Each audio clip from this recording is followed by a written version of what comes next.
हिमाचल कांग्रेस प्रभारी राजीव शुक्ला की अध्यक्षता में बुधवार को चंडीगढ़ में हुई समन्वय समिति की बैठक के बाद कांग्रेस प्रदेशाध्यक्ष और सांसद प्रतिभा सिंह ने कहा कि पार्टी का फैसला ही सर्वोपरि होगा। हालांकि उन्होंने कहा कि मैंने चुनाव नहीं लड़ने को लेकर अपनी मजबूरियां और कारण बता दिए थे।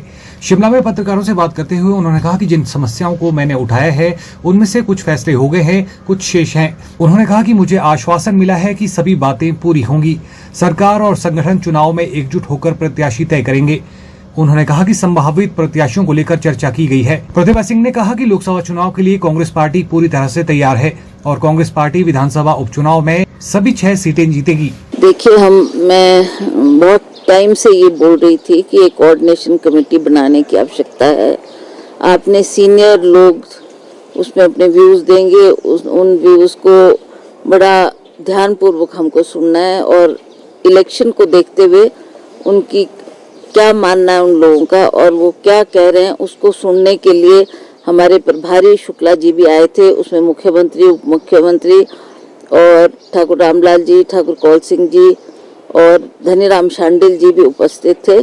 उसमें यही चर्चा हुई कि 24 का चुनाव अब आ चुका है, उसकी हमें किस तरीके से तैयारी करनी है और किस तरीके से ये बाई इलेक्शन भी फेस करना है, उस पर विस्तृत चर्चा हुई। सभी के सुझाव सुने गए और शुक्ला जी को उन्होंने जो जो परिस्थिति है उससे अवगत करवाया।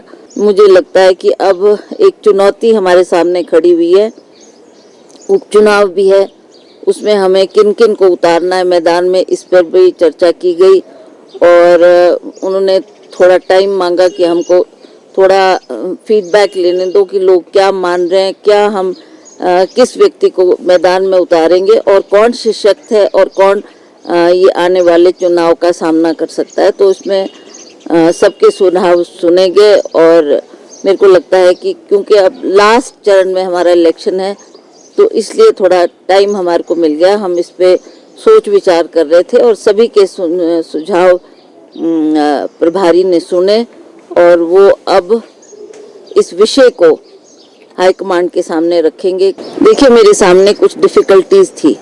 मैंने बार बार ये प्रेस के सामने भी कहा है कि जब मैं चुनाव के दौरान पहले भी 1-1.5 साल से हर क्षेत्र का दौरा कर रही थी तो कुछ बातें वर्कर्स ने भी कही, कुछ लोगों ने भी कही, तो इसलिए मैं ये सोच ही रही थी कि इस परिस्थिति में मैं चुनाव में उतरूं कि नहीं, इस बात का बड़ा एक प्रश्न मेरे सामने खड़ा था। मैंने वो सारी स्थिति कल हमारे प्रभारी के सामने रखी, मुख्यमंत्री के सामने रखी और मुख्यमंत्री ने ये आश्वासन दिया है कि हम मिलकर दौरा करेंगे। लोगों की जो समस्याएं होगी काफ़ी हद तक उनका मानना था कि सरकार ने सॉल्व कर दिए। अभी भी मैंने ये अपना गेंद हाईकमांड के फील्ड में रखा है। अब वो क्या तय करते हैं, क्या इस पर फैसला करते हैं, वो जल्द हमारे को अपना फैसला सुनाएंगे। हमारी एक बैठक अभी 4-5 तारीख को फिर दिल्ली में होनी है जिसमें हम शीर्ष नेतृत्व से मिलेंगे, हमारे जनरल सेक्रेटरी है उनसे मिलेंगे और वो क्या इस पर डिसाइड करते हैं, then I will take my step forward. देखिए, आई डोंट नो वो जाने बीजेपी किसको ला रहे किसको नहीं, मेरे को इसका ज्ञान ज़्यादा नहीं है। मैं तो अपनी पार्टी की बात कर सकती हूँ। What they are doing that is not my concern. हमने अपनी पार्टी को सशक्त करना है, मजबूत करना है, हमने मैदान में अपने प्रत्याशी उतारने ताकि हम ये आने वाले चुनाव अच्छे मार्जिन से जीत सकें। ऐसा तो कुछ नहीं है। हाँ, एक संकट का बादल हमारे ऊपर जरूर छा गया था जिसके लिए हम सभी प्रयासरत हैं, हम कार्य कर रहे हैं और हम चाहेंगे कि आने वाले समय में हम सरकार को मजबूत करें और सरकार हमारी अपना पूरा कार्यकाल पूरा करे।